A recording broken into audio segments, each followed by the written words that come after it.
한 절 말씀 우리 함께 봉독하도록 하겠습니다. 우리가 우리에게 죄 지은 자를 사하여 준 것 같이 우리 죄를 사하여 주시옵고. 아멘. 기도하겠습니다. 살아계신 아버지 하나님, 감사합니다. 오늘도 귀한 하루를 살아가게 하시고 이때 이 시까지 우리의 걸음을 인도해 주시고, 또 무엇보다 이 늦은 시간이지만 하나님 앞에 나와 기도하게 하시니 진실로 감사드립니다. 우리가 간절히 기도하는 그 시간, 하나님께서 약속하신 말씀대로 우리를 만나 주시고 우리 기도를 들으시고 우리 기도에 응답해 주시는 줄로 믿습니다. 오늘도 우리 가운데 함께 하시고 우리 가운데 역사하시며 우리를 사랑하시는 그 하나님의 놀라운 사랑을 경험하고 확신할 수 있는 은혜의 밤이 될 수 있도록 성령 하나님께서 주관하여 주시옵소서. 부족한 종의 입술을 성령 하나님께서 이 시간도 붙들어 주셔서 하나님의 도구로만 사용하여 주옵시고, 이 시간 주시는 하나님의 말씀이 우리에게 생명과 능력과 위로와 소망의 말씀이 될 수 있도록 주여 역사하여 주시옵소서. 오직 주님께 모든 영광을 올려드리며 예수님의 이름으로 간절히 기도드립니다. 아멘. 우리 주기도문을 가지고 계속 말씀을 함께 나누고 있습니다. 우리 데살로니가서 5장 17절 말씀, 제가 이 금요기도에 최근에 계속해서 함께 암송해 보자고 하는 말씀인데, 데살로니가전서 5장 17절입니다. 우리 함께 암송해 보겠습니다. 시작.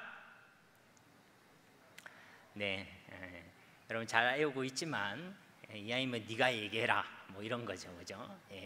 힌트를 드리자면 쉬지 말고입니다. 아시겠습니까? 다시 한번 암송해 보겠습니다. 시작.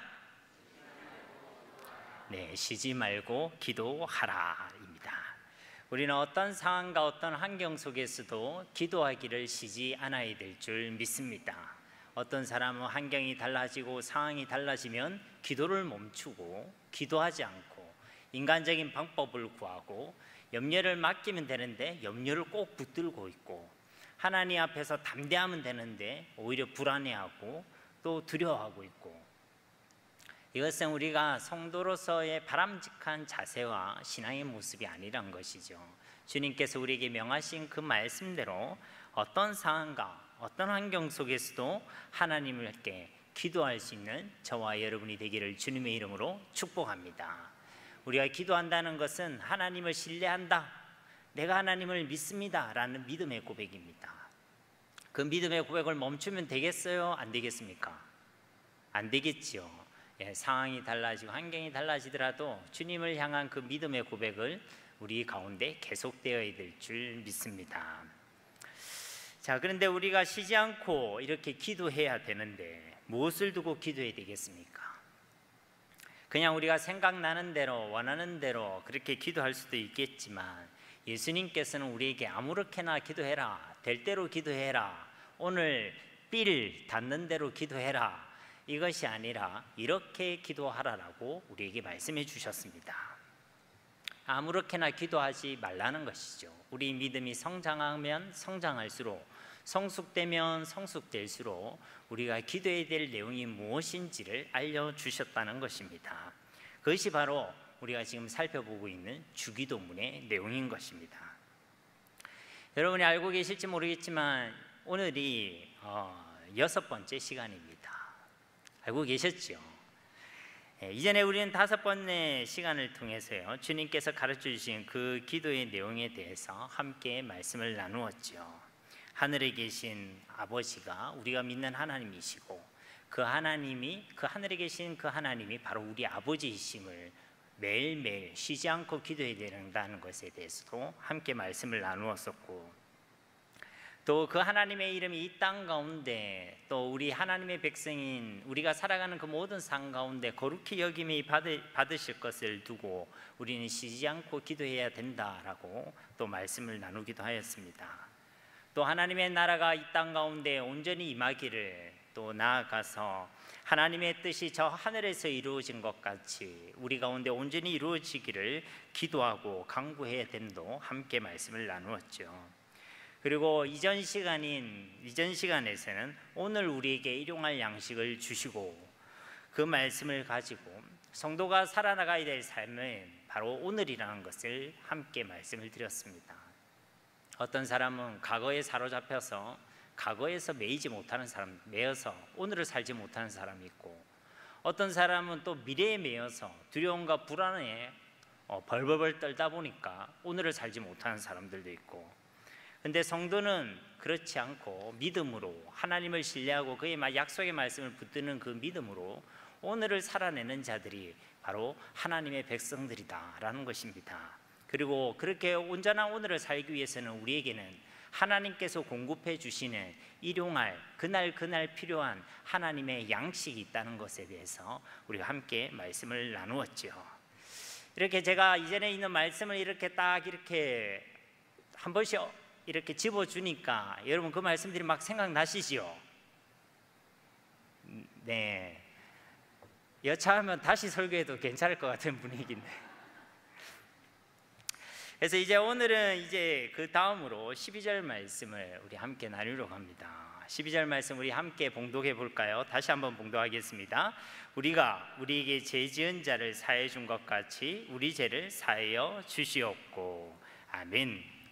이 말씀에서 핵심이 뭐냐면 우리 죄를 사하여 주옵소서라는 기도지요. 우리는 매일매일 우리가 가지고 있는 또 우리에게 있는 그 죄악을 두고 하나님 앞에 기도해야 될 줄 믿습니다. 우리의 죄를 사하여 주옵소서. 이것을 우리는 매일매일 쉬지 않고 우리는 계속해서 기도해야 된다는 것입니다. 우리의 죄를 사하여 달라는 이 기도 속에 먼저는요, 하나님을 향한 신앙의 고백이 담겨져 있습니다. 어떤 고백이 담겨져 있냐면 하나님 앞에 내가 죄인이라는 고백이 담겨져 있는 것입니다. 은혜의 시작이란 것은요, 우리에게서 놀라운 기적이 일어나고 내 손에서 뭔가 뜨거운 것이 나가고 이런 것이 아닙니다. 은혜의 시작은요, 내가 하나님 앞에서 죄인인 것을 깨닫는 것에서 시작되는 것입니다. 내가 죄인인지 알지 못하면요, 구원도 받을 수가 없어요.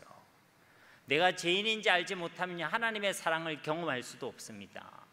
내가 죄인인지 모르면요, 하나님과 관계도 가질 수가 없어요. 그러니까 내가 하나님의 말씀을 통해서요, 와, 내가 진짜 괜찮은 사람이네, 이 이전에 내가 죄인이네, 예수 그리스도의 십자가의 은혜가 아니면 나는 살아갈 수 없는 죄인임을 내가 깨닫고 고백하게 되는 것이 하나님의 은혜인 줄 믿습니다. 이렇게 자신이 죄인임을 아는 사람은요, 함부로 자기를 자랑하지 않습니다. 함부로 다른 사람을 비방하고 정죄하지도 않습니다. 내가 죄인인데 누구에게 또 다른 누구를 정죄하고 또 자기를 자랑할 수 있단 말입니까? 내가 죄인이기 때문에요, 그 그리스도의 십자가요, 너무나도 내게 간절해지는 것입니다. 그리고 고백하게 되겠죠. 주 없이 살 수 없습니다. 주님 없이 살 수 없습니다. 오늘 이러한 신앙의 고백이 우리 가운데 터져 나오기를 주님의 이름으로 축복합니다. 어쩌다가 한 번이 아니라 쉬지 않고 계속적으로 멈춤 없이 이러한 신앙의 고백이 계속되어야 한다는 것이죠. 두 번째로 우리의 죄를 사하여 주소서라는 이 기도 속에는요, 우리의 이 죄악의 문제는 오직 하나님만이 해결해 주실 수 있다라는 신앙의 고백이 담겨져 있는 것입니다. 우리 인생의 근본 문제는 돈의 문제가 아닙니다. 혹시 여러분 돈 때문에 오늘 하나님 앞에 기도해야 되겠다 이렇게 나오신 분 계십니까? 예, 그것도 기도해야 되겠지만 우리 인생의 문제는 돈의 문제가 아닙니다. 돈이 많아도요, 불행할 수 있어요. 건강의 문제도 아닙니다. 우리가 건강하기를 위하여 하나님께 기도해야 되겠지만 우리 인생의 근본 문제는 건강이 아니에요. 어떤 사람은 내 지위가 올라가는 게 문제라고 생각하고 진급 혹은 진학 이런 것이 우리 인생의 중대한 문제인 것 같지만 우리 인생의 진짜 중요한 문제는요, 하나님과의 관계의 문제입니다. 죄의 문제라는 거예요. 하나님을 떠난 영적인 문제가 우리 인생의 근본 문제인 줄 믿습니다. 그런데 이 근본 문제인 이 죄의 문제는요, 우리의 어떤 노력으로도 해결할 수가 없어요. 내가 아무리 용을 써도, 세상의 어떠한 방법과 수단을 동원한다 할지라도 이 인간의 근본 문제, 죄의 문제를 해결할 수 없다는 것입니다. 누구만이 해결해 주실 수 있습니까? 바로 우리 하나님만이 해결해 주실 수 있고, 하나님의 방법이 바로 우리 주 예수 그리스도인 줄 믿습니다. 다른 방법이 없는 거예요. 로마서 8장 1절에서 2절 말씀에도 그러므로 이제 그리스도 예수 안에 있는 자에게는 결코 정죄함이 없나니 이는 그리스도 예수 안에 있는 생명의 성령의 법이 죄와 사망의 법에서 너를 해방하였습니다.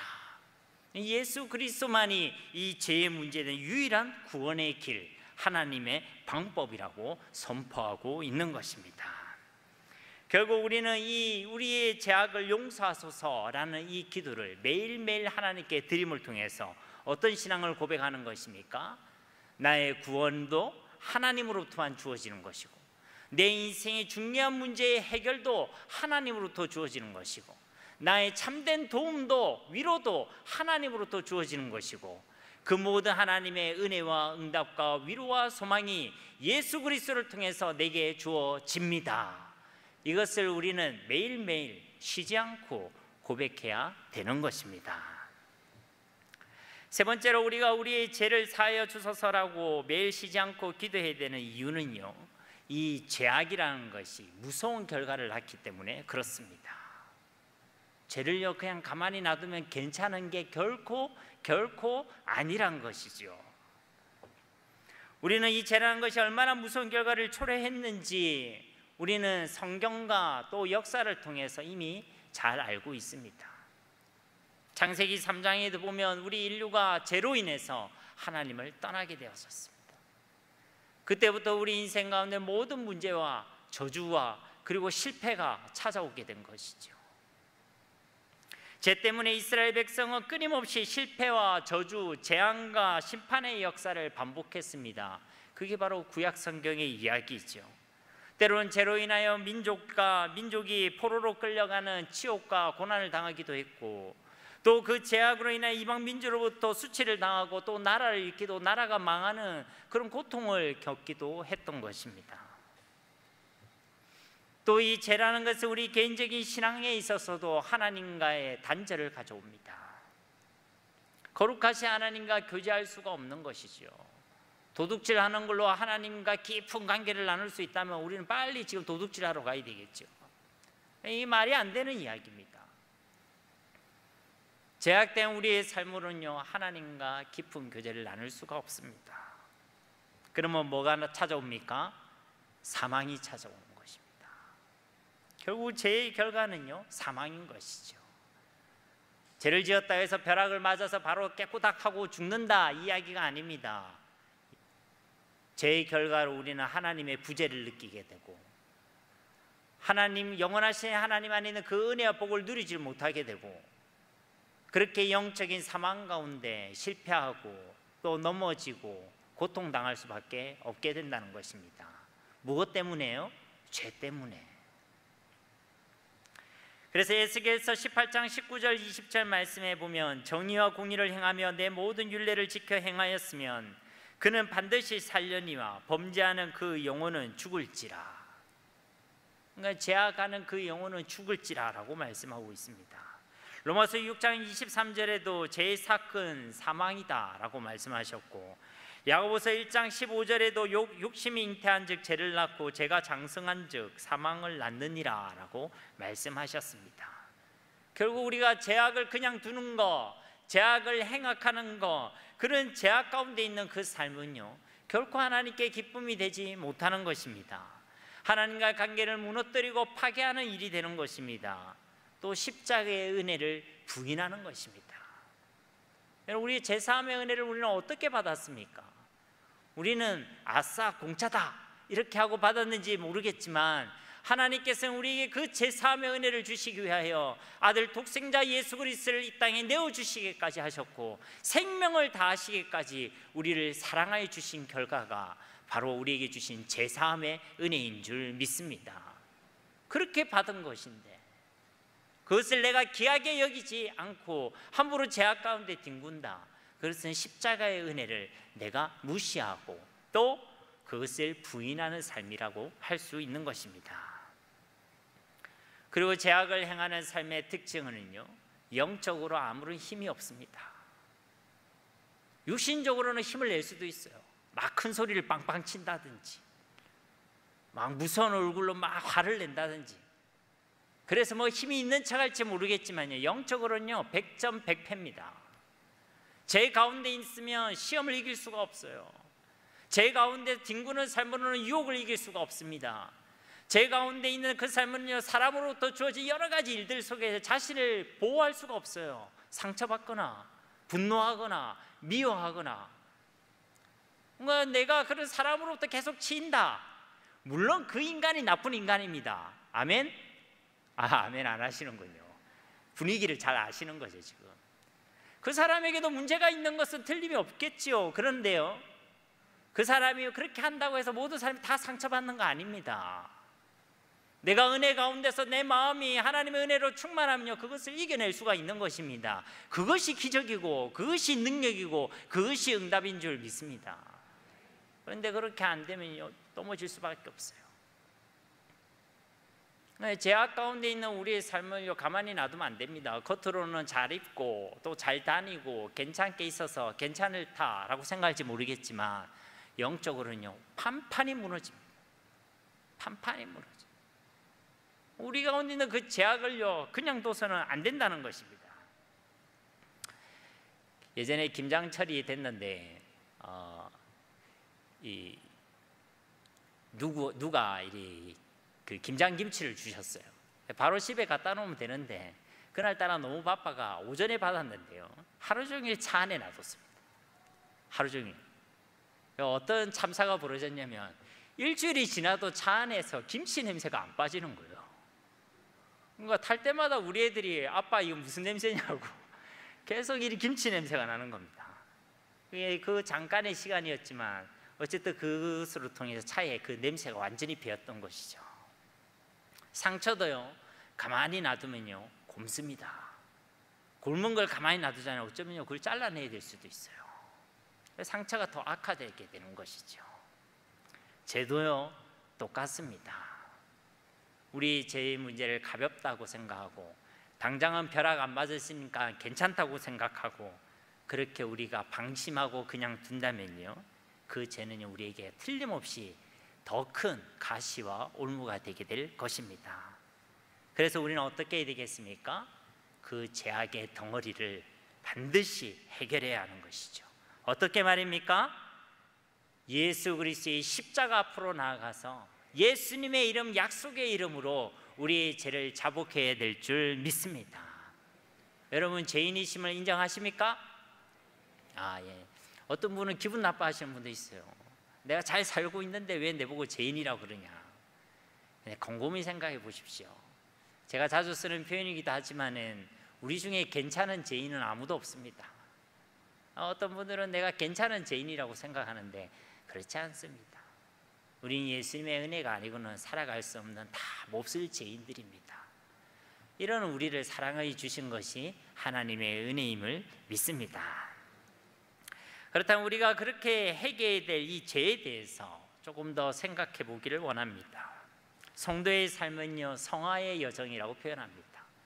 그런데 이 성화라는 것은요 뭐 거룩한 변화 이렇게 알고 계시겠지만 그 내용을 보면 결국은 죄와의 싸움입니다.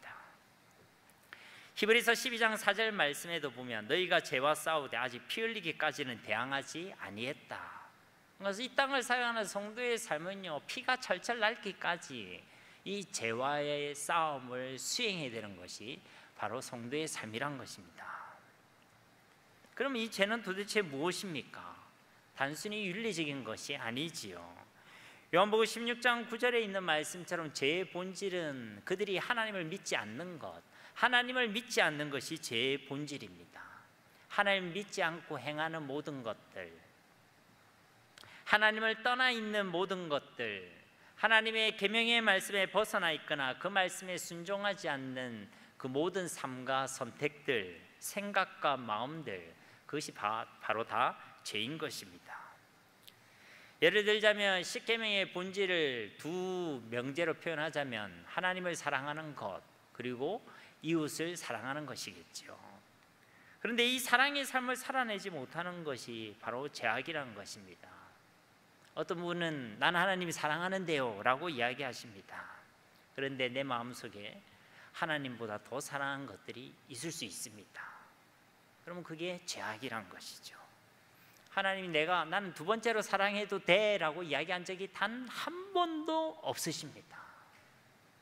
하나님은 처음 것을 요구하셨고 흠없는 것을 요구하셨고 나 외에 다른 것을 두지 말라고 말씀하셨습니다. 그러니까 하나님을 사랑하니까 괜찮아요, 이거 괜찮은 거 아닙니다. 이스라엘 백성들이 그래도 양심이 있지 대놓고 바알과 아세라를 섬긴 게 아닙니다. 성전에서요, 그들은 여호와를 경외한다고 하면서 그 성전 안에 함께 아세라를 섬기는 또 바알을 섬기는 것들을 함께 두었습니다. 이게 우상숭배라는 거예요.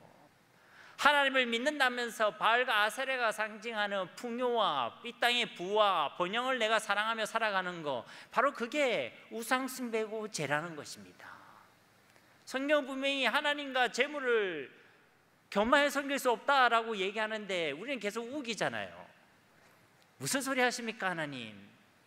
저는 하나님도 섬길 수 있고 재물도 섬길 수 있습니다. 하나님도 의지할 수 있고 재물도 의지할 수 있습니다. 둘 다 사랑하면 안 됩니까? 그게요, 억지라는 것입니다. 하나님은 반쪽짜리 마음을 우리에게 요구하시는 것이 아닙니다. 모든 마음, 전심, 하나의 마음을 하나님은 요구하시고 찾고 계심을 믿습니다. 구약에 십계명이 있다면 신약에는 디모데후서 3장 1절과 5절 말씀을 통해서 죄에 대한 내용을 조금 더 살펴볼 수 있을 것 같습니다. 디모데후서 3장 1절에 보면 너는 이것을 알라, 말세에 고통하는 때가 이르러. 말세에 나타날 징조들을 이제 이야기하겠다는 것이죠. 그러면서 그것이 죄악이라고 이야기하고 계시는 것입니다. 2절에 보면 사람들이 자기를 사랑하며 돈을 사랑하며 자랑하며 교만하며 비방하며 부모를 거역하며 감사하지 아니하며 거룩하지 아니한다라고 되어 있습니다. 자기를 사랑하는 것이 죄악이라는 것입니다. 목사님, 그러면 저를 사랑하면 안 됩니까? 그런 이야기 아닙니다. 예수님께서도 말씀하실 때 하나님을 사랑해라, 이것이 크고 첫째 되는 계명이다. 둘째, 내 이웃을 뭐와 같이 사랑해라고요? 내 몸과 같이 사랑해라. 이 말은요, 나를 사랑하는 게 죄가 아니라는 거예요. 그런데 자기를 사랑한다는 여기에 뭐가 빠져 있냐면 하나님보다 자기를 사랑하는 거예요. 그리고 진짜 자기를 사랑하는 사람은 내가 하나님을 사랑하며 하나님이 나를 책임져 준다는 것을 아는 것이 중요한 것입니다. 계속 나를 챙기고 나를 높이고 나를 위해 사는 삶은요, 다 망하는 거예요. 근데 우리가 하나님을 위하여 살고 하나님을 기쁘시게 하고 하나님의 영광을 드러내며 하나님이 나를 높이시고 하나님이 나를 존귀하게 세우시고 하나님이 내 삶 가운데 역사하여 주시는 것, 이것이 바로 성경의 원리인 줄 믿습니다. 이것을요, 단 한 번이라도 경험하는 것이 중요합니다. 경험해보지 못하면 계속 불안해요. 내가 이렇게 기도하는 것으로 끝내도 되나? 지금 사람을 찾으러 다녀야 되고 뭘 해야 되고 하는데 그게 계속 불안한 겁니다. 그런데 진짜 먼저 그 나라와 의를 구했더니 나머지 이 모든 것도 하나님 책임져 주시더라, 이것을 경험한 사람은요, 다음에도 그런 상황이 왔을 때 잠깐 흔들릴지 모르겠지만 믿음의 선택을 할 수 있는 힘이 있다는 것이죠. 그것이 한 번이 두 번이 되고 두 번이 세 번이 되고 세 번이 10번이 되고 10번이 100번이 됐다? 그러면 우리는 믿음으로 세상을 이기는 삶을 살아갈 줄로 믿습니다. 우리가 잘나서 세상 이기는 거 아니지 않습니까? 하나님의 은혜를 주시고 그 은혜를 우리가 경험하며 우리가 세상을 이길 수가 있게 되는 것입니다. 또 뭐라 해서 돈을 사랑하는 게 죄악입니다. 돈을 사랑하는 것이 일만하게 뿌립니다. 여러분, 돈 좋습니까? 안 좋습니까? 좀 불리하면 주로 다 입을 안 여시는데, 제가 뉴라이프 할 때 꼭 드리는 질문이 있습니다. 여러분 행복하길 원하십니까? 아니면 돈이 많았으면 좋겠습니까? 여러분 어디에 대답하시겠습니까? 자, 행복했으면 좋겠다. 돈이 많았으면 좋겠다. 손 안 드는 사람이 있는데 저는 돈도 많고 행복했으면 좋겠습니다.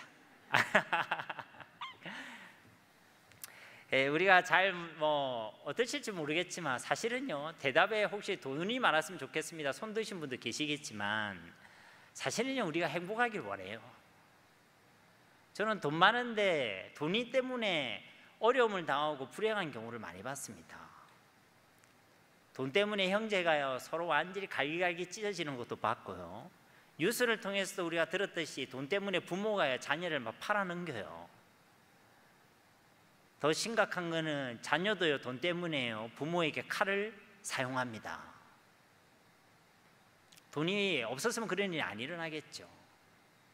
유산이 50만 원이다. 혹시 그거 가지고 싸우실 겁니까? 그러면 이거는 그냥 막내 네가 그냥 가져라 이렇게 하지 않겠습니까? 군대도요 초코파이가 이렇게 딱 있으면 개수대로 나누다가 마지막에 몇 개 남거든요. 그러면 누구한테 주냐면 이등병들한테 줘요. 이등병들한테. 네가 막내니까 가져가라. 그러니까 이제 50만 원이니까 다 쿨하게 줄 수 있는데, 근데 50억이다. 그럼 어떻게 했습니까? 아마 여러분이 만약에 조금 의가 안 좋다면 그 시로 아마 풍지박살 날 겁니다. 여러분 정말 돈 많고 그렇게 불행하게 살고 싶습니까? 그건 아니지요. 사실은 행복하길 원해요. 그런데 많은 사람이요 돈이 많으면 행복한 줄 알고 삽니다. 누구도 그 이야기를 해주시지 않거든요. 그래서 돈을 많이 벌었는데 행복하지 않아요. 편리할 수는 있습니다. 좁은 비행기 안 타도 되고 넓은 비행기 타도 되고, 돈이 그보다 더 많으면 전세기 타고 다녀도 되고. 옛날에 티코라는 차가 있었지 않습니까? 그죠? 요즘 없는데 진짜 우스갯소리로 옆에 좌석이 되면 운전하기 힘들 정도로 흔들린다는 그 차, 전설의 차가 아닙니까? 그런 차 타는, 돈이 많으면 티코 말고 좀 더 큰 차, 더 괜찮은 차, 좌석에도 안 흔들리는 그런 차를 타고 다닐 수 있겠죠. 날마다 앞다리살, 뒷다리살만 먹다가 좀 중요한 부위의 살을 먹을 수 있겠죠. 그런 즐거움이 있을 수 있겠지만 그것은 사실은 행복이 아닙니다. 말 그대로 즐거움이에요. 있으면 즐겁다가 없으면 다시 사라지는 것들입니다. 그런데 많은 사람들이 그것이 행복이라고 그렇게 살아가요. 과연 그렇습니까? 우리가 믿고 우리가 누리고 있는 행복이 그런 것들입니까? 아닙니다. 하나님께서 주시는 참된 행복이 있습니다. 세상에 있든지 없든지 우리가 누리고 우리가 즐기고 우리가 맛볼 수 있는 진짜 행복이 있습니다. 그거 없으면 우리가 왜 여기 앉아 있습니까? 돈 벌러 가면 되죠. 주일날도 열심히 돈 벌면 되죠. 그러나 그것으로 우리에게 진짜 행복이 주어지는 것이 아님을 우리는 알고 있기에 우리는 하나님 앞에 기도하는 것입니다. 세상이 줄 수도 없고 세상이 알 수도 없는 그 진짜 행복을 내가 받아 누리기를 원합니다. 그것은 하나님만이 내게 주실 수 있는 것이 아닙니까? 그래서 우리는 하나님 앞에 나아오는 것이죠. 돈이 아니라 하나님을 사랑하시기를 주님의 이름으로 축복합니다. 그게 우리가 사랑해야 될 대상이에요. 자랑하는 거, 이게 죄악입니다. 자기를 자랑하고 세상을 자랑하고 이런 게 죄악이죠. 목사님 요즘 PR 시대인데 나를 자랑하는 게 죄입니까? 앞서 얘기했잖아요. 우리의 자랑은요 예수 그리스도입니다. 자랑이 바뀌어야죠. 그전에는 내가 공부 잘한 거 자랑하고, 내가 키 큰 거 자랑하고, 얼굴 하얀 거 자랑하고, 다 제가 안 가지고 있는 것들이거든요. 지금은요 예수만 자랑하면 됩니다. 그러면 하나님이 나를 자랑스럽게 여기는 거예요. 하나님이 나를 자랑스럽게 여기면 세상에 있는 모든 사람이 나를 인정하게 되어 있는 것입니다. 그런 소망을 가지시기를 주님의 이름으로 축복합니다. 교만한 거 당연히 죄악이죠. 비방하는 거, 여기서 말하는 이 비방은 하나님을 비방하는 것입니다. 하나님의 이름을 모욕하는 것이죠. 부모를 거역하는 거 죄악이죠.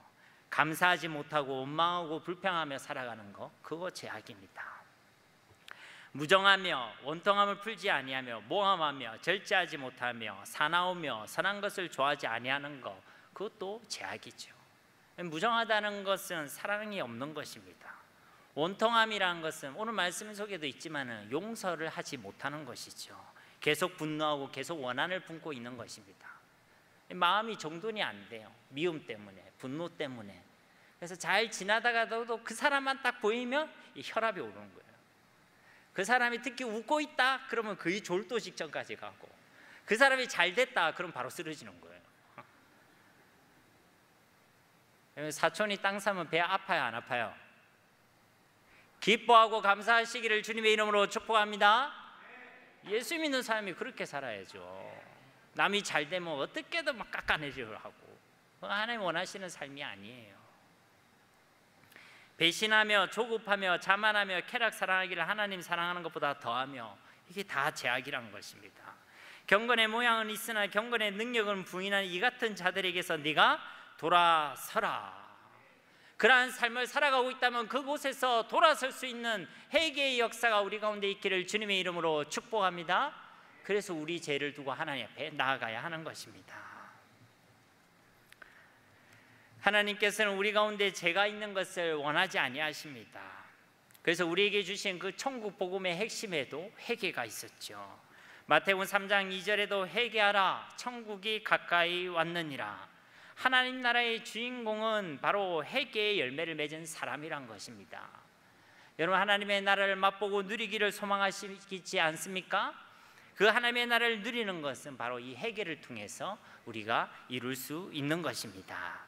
그래서 우리는 매일매일 이 하나님의 나라를 맛보고 누리기 위하여 우리 가운데 있는 그 죄악의 문제를 두고 매일매일 하나님, 우리의 죄악을 사하여 주옵소서, 그렇게 기도해야 될 줄로 믿습니다. 우리가 진짜 하나님 앞에 그렇게 회개하면 하나님께서는요, 우리의 죄를 용서하십니다. 왜냐하면 우리가요, 예수님의 이름으로 회개하기 때문에 그렇습니다. 죄사하는 권세는요, 인자 예수 그리스도에게 있기 때문에 그렇습니다. 요한일서 1장 9절 말씀에도 만일 우리가 우리 죄를 자백하면 그는 미쁘시고 의로우사 우리 죄를 사하시며 우리를 모든 불의에서 깨끗하게 하실 것이요. 그러니까 여러분이 가지는 그 죄악을 두고 하나님께 기도할 때에, 하나님, 이런 죄까지 용서해 주시겠습니까? 혹은 아이고, 내가 염치가 있지, 또 범한 죄를 또 가지고 와서 또 가지고 와서 용서해 달라고 하는데 하나님 용서해 주시겠나, 그리 생각하지 마시고 영원한 용서를 베풀어 주신 하나님을 믿고 신뢰하고 우리 죄를 주님 앞에 진실로 자복하시기를 주님의 이름으로 축복합니다. 아마 하나님께서 약속하신 말씀대로 사여 주시는 것입니다. 주홍 같은 우리의 모든 죄악을 흰 양털과 같이 더 희게, 동인과 서가 먼과 같이 우리의 죄악을 하나님께서 사하여 주시는 것입니다. 그런데 오늘 말씀을 자세히 보십시오. 그냥 우리 죄를 사하여 주십시오 라고 기도하면 되는데 앞에 한 단어가 더 있죠. 한 문장이 더 있습니다. 뭐가 있냐면, 우리가 우리에게 죄 지은 자를 사하여 준 것 같이 우리 죄를 사하여 주옵소서라고 기도하고 있습니다. 그러니까 우리 죄를 사하여 달라라는 이 강구 앞에요, 먼저 선행되어야 하는 것처럼 보이는 한 가지 기준이 제시되고 있다는 것입니다. 그것은 뭐냐면, 우리가 죄를 사하여 달라고 하나님께 기도하기에 앞서 그 전에, 그럼 우리는 우리에게 잘못한 그 사람을 내가 용서했느냐, 그것을 우리에게 점검하고 계시는 것입니다. 이 의미를 그대로 번역하면 분명하게도, 만약 우리가 남을 용서하지 않는다면 하나님도 우리를 용서하지 않는다, 마치 구약에 있는 제사 중에 속건제에 해당되는 그 내용과 유사한 말씀으로 우리에게 주시는 것이죠. 다른 사람도 용서하지 않잖아. 또 그 사람을 받아들이지 못하고 있잖아. 또 그 사람을 보면서 좋아하지 못하고 있잖아. 이런 마음 가운데 있으면서 네 죄를 용서해달라고 이야기한단 말이야? 이렇게 들릴 수 있다는 것이죠. 이것은 우리가 알고 있는 하나님의 은혜와 뭔가 조금 안 부딪히는 것 같이 이해될 수 있습니다. 남을 용서하는 것, 이것이 하나의 선한 행위, 우리의 노력으로 이해가 된다면 충분히 그렇게 생각될 수가 있어요. 그런데 이 구절에서 우리 주님께서 우리에게 물으시고 점검하는 것은 다른 사람을 용서했느냐 그렇지 못했느냐라는 행위를 점검하는 것이 아닙니다. 표면적으로 그렇게 보일 수 있겠지만 사실은요, 우리 믿음과 신앙을 점검하고 계시는 것입니다. 그러니 여러분 잘 들으셔야 돼요. 즉 여기서 우리에게 주시고자 하시는 그 제사함은 행위에 따라 주어지는 제사함이 아니라 우리 믿음과 신앙에 따라 주시는 제사함이라는 것을 우리는 기억할 필요가 있다는 것입니다. 여러분, 하나님 우리를 구원하시는 분이지만 내가 안 믿으면요 그 구원을 누릴 수가 없어요. 맞습니까? 안 맞습니까? 맞죠? 제사함도 똑같습니다. 내게 믿음이 없는데, 하나님을 믿지 않는데 그거 가지고 뭐 용서해달라 그렇게 말한다고요? 하나님이 용서해 주시는 거 아닙니다. 하나님 우리 입술만 주목하시는 분이 아니세요. 우리의 마음과 우리의 마음의 중심과 우리의 믿음을 정확하게 알고 계시고 보고 계시는 분이 우리 하나님이십니다. 그러니까 다시 말해서 우리가 진짜 죄인됨을 우리가 알고 있고 우리의 죄악의 문제가 예수 그리스도의 십자가 부활 사건을 통해 확정되신 그 하나님의 사랑으로만 용서받는다는 것을 내가 믿고 있고, 또 진짜 우리가 이 예수님을 통해 확정하신 그 사랑을 내가 확신하고 있다면 그 사람은요 반드시 맺게 되는 열매가 있다는 것이죠. 그게 뭐냐면 다른 사람을 나와 같이 여기게 되고, 그 사람을 긍휼히 여기게 되고, 다른 사람을 용서하게 되고, 다른 사람을 사랑하며 살아갈 수 있게 된다는 것입니다. 즉 우리가 하나님의 은혜와 사랑을 확신하고 있는지 아닌지, 진짜 예수 그리스도의 십자가의 복음을 내가 진짜 믿고 신뢰하고 있는지 아닌지, 나 역시 또 하나님의 은혜가 아니고 도무지 살아갈 수 없음을, 그런 죄인임을 분명하게 고백하고 있는지 아닌지, 그것을 바로 물어보고 계시고 점검하고 계신다는 것입니다. 그 점검의 기준이 바로 나는 나에게 잘못한 그 사람, 나에게 실수한 그 사람을 지금 용서하고 있습니까? 나는 이제 그 사람을 더 이상 미워하지 않고 더 이상 싫어하지 않고 그리스도의 사랑으로 사랑하고 있습니까? 라는 것입니다. 그것이 바로 그 기준이 된다는 것이죠. 더 쉽게 말씀드리자면 하나님의 사랑을 경험한 바로 그에게는 당연하게도 다른 사람을 사랑할 능력, 그리고 다른 사람을 용서할 능력이 있게 된다는 것입니다. 아멘이십니까? 내가 하나님의 사랑을 경험하고 있으면 다른 사람을 용서할 수 있다는 거예요. 목사님, 나는 진짜 용서가 안 되던데요. 아무리 용서를 해도 그 인간만큼은 절대 용서할 수가 없습니다. 그럴 수 있습니다. 저도 한 15년 동안 그렇게 가슴에 품었던 사람이 있어요. 아무리 용서하고 싶어도 용서가 안 되는 거예요. 그래서 제가 내린 결론은 잊고 살자. 잊고 사니까 괜찮은데요, 어느 순간에 제 눈앞에 나타나는 거예요. 그러니까 다시 그 잊었던 감정이 막 올라오더라고요. 아, 이게 해결된 것이 아니구나. 해결된 것이 아니고 내가 그냥 참고 있었을 뿐이지. 어떻게 해야 됩니까? 말씀드렸지 않습니까? 내가 그 하나님의 사랑을 충만히 경험하고 확신해야 되는 거예요. 내가 하나님의 사랑을 경험하고 확신하면요, 다른 사람을 용서할 수 있습니다. 생각해 보세요. 하나님이 나를 용서해 주셨어요. 이게 기준이란 겁니다. 나 같은 죄인을 하나님께서 용서해 주신 것처럼 이것이 바로 기준이란 것이죠. 그 하나님의 사랑을 내가 믿고 확신하는 만큼요, 우리도 사랑하고 용서할 수 있습니다. 요한복음 13장 34절 말씀에 보면 새 계명을 너희에게 주노니 서로 사랑하라. 내가 너희를 사랑한 것 같이 너희도 서로 사랑하라. 그러니까 이걸 용서라는 말을 대입시켜 보면 내가 너희를 용서한 것 같이 너희도 서로 용서하라. 주님이 우리가 괜찮을 때 우리를 사랑해 주신 것이 아닙니다. 로마서 5장에 있는 표현들, 우리가 연약했을 때, 죄인 되었을 때, 원수 되었을 때 하나님께서는 우리를 사랑하셨습니다. 원수 되었을 때, 여러분 마음속에 용서가 안 되는 그분이요, 정말 원수 같을 수도 있어요. 다윗이 말하는 원수는요, 자신의 생명을 날마다 노리는 자입니다. 내가 무슨 말을 해도 말을 듣지 않는 자입니다. 나를 배신하는 자입니다. 정말 원수 같겠죠. 그런데 그 원수 같은 우리를요, 사랑해 주신 거. 그래서 우리에게 얘기하는 겁니다. 원수도 뭐 해라고요? 사랑하라고.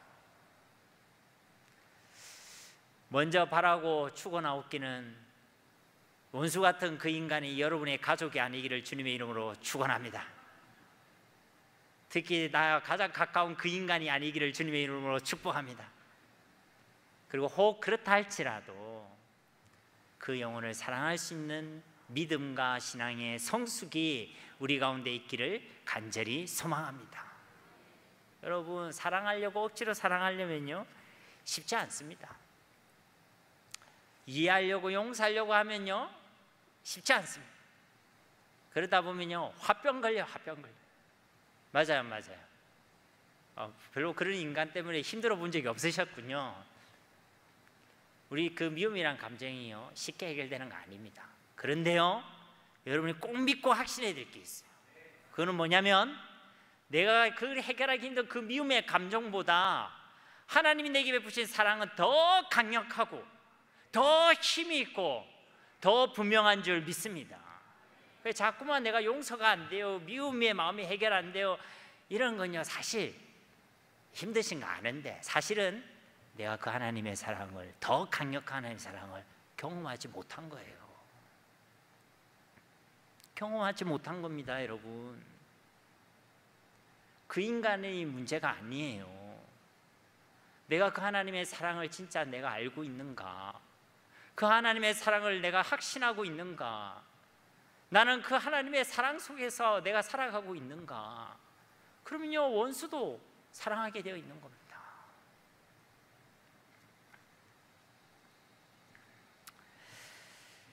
진짜 주님의 사랑을 확신하고 매일의 삶 가운데 경험할 수 있기를 주님의 이름으로 축복합니다. 최근 성장반 가정에서요, 성장반 식구들과 함께 독서 과제로 읽었던 책이 있습니다. 아프리카 선교 사역을 감당했던 티모시 워너 선교사님이 지은 책인데요, 이제 몇몇 우리 성장반 식구들은 고기를 끄덕끄덕거리고 있는데, 그 영적 전투라는 책입니다. 근데 그 책에 보면 오늘 용서와 관련된 이 짧은 문구가 있는데요, 참 성경적인 고찰이다 싶어서 여러분에게 소개를 시켜드리려 합니다. 제가 한번 읽어드릴게요. 우리가 용서하지 않는다는 것은 곧 주님 대신 어떤 다른 존재가 우리의 삶을 지배하도록 허용하는 것이다. 또 그리스도께서 우리를 자유케 하시려는데도 사탄의 희생물이 되기로 선택하는 것이다. 무엇이 말입니까? 용서하지 않는 것. 용서하지 않는 것은 그리스도께서 우리에게 허락하신 그 자유에서 사탄의 그 구속함으로 내가 선택하는 삶이라고 이야기하고 있는 것입니다. 우리에게 용서하는 마음이 없으면서 하나님의 용서를 구한다는 게 사실 어불성설이죠. 여전히 죄악 가운데 있으면서, 여전히 내 발은 죄악 가운데 그 발을 담그고 있으면서, 그리고 은밀히 그 죄악을 즐기고 있으면서 죄악을 용서해달라고, 죄악에서 벗어나게 해달라고, 이것이 말이 안 되는 거예요.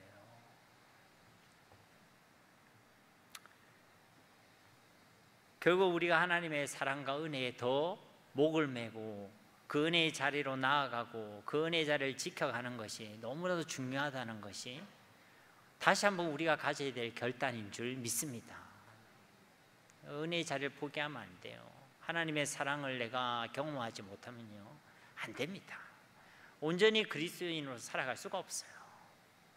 다른 무엇보다 하나님의 은혜를 구해야 되는 것이고, 그 은혜의 자리를 세상 무엇과도 바꿔서는 안 되는 것입니다. 끝으로 우리에게 죄 지은 자를 용서하라는 이 말은요, 세상의 그 어떤 사람도 우리의 원수가 될 수 없음을 우리에게 선포하고 있습니다. 세상의 그 어떤 사람도 우리의 원수가 아닙니다. 우리의 원수는 누구죠? 원수마귀 악한 사탄. 때로는요, 사람이 나를 괴롭히는 것 같지만요, 그 사람이 원수가 아닙니다. 그 사람을 통해 나를 미혹하고 나를 시험하고 나를 넘어뜨리는 악한 사탄이 우리의 원수지요. 그래서 우리가 다른 사람을 용서한다는 것은요, 우리의 대적이 누구인지를 분명하게 선포하는 것입니다. 아직도 내가 그 인간을 용서하지 못하는 이유는요, 그 인간을 내 원수라고 생각해서 그래요. 그럼 누가 좋아하겠어요? 마귀가 좋아하죠. 마귀는 교묘하게 자기가 대적인 것을 모르게 하거든요.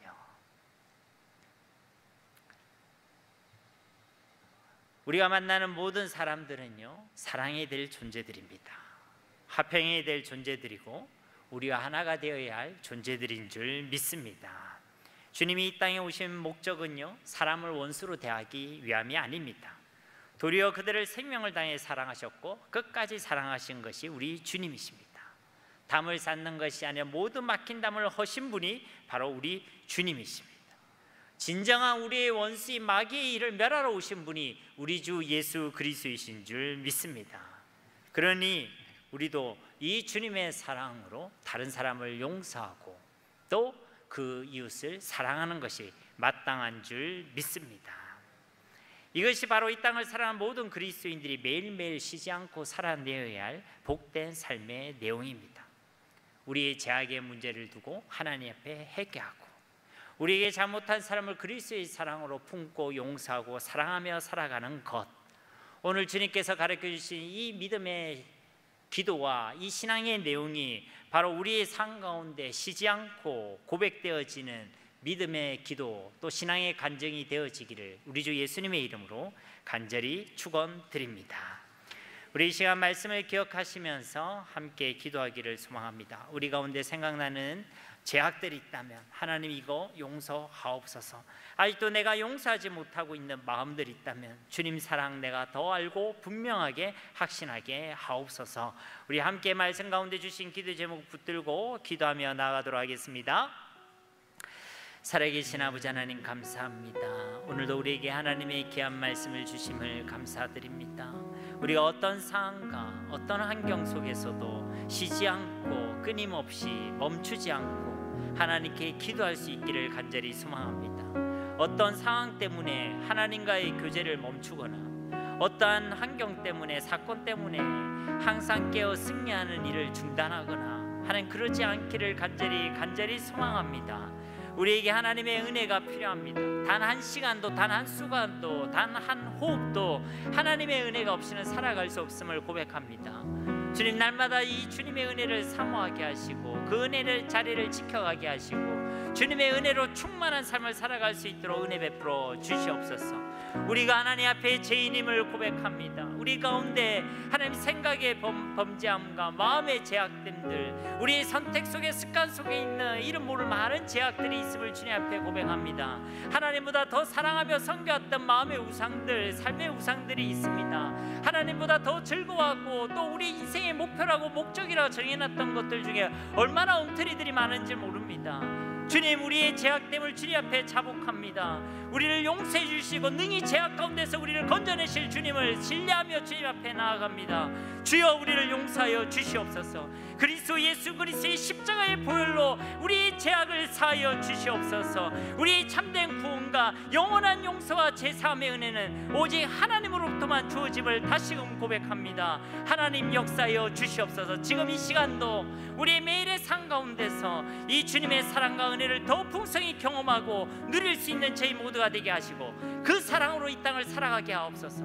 만나는 모든 이들을 위해 중보하며 사랑하며 살아가게 하옵소서. 나를 힘들게 하고 나를 실수하게 하고 나에게 고통을 가졌던 그러할지라도 그를 사랑하며 용서할 수 있는 마음을 오늘 이 밤 우리 가운데 허락하여 주시고 그 가운데 상한 우리의 마음을 성령 하나님께서 치료하시고 위로하시며 회복시켜 주시옵소서. 우리의 진정한 원수가 누구임을 분명히 알게 하시고 예수 그리스도의 이름 오직 그 이름으로 승리할 수 있는 저희 모두가 되어지게 하여 주시옵소서.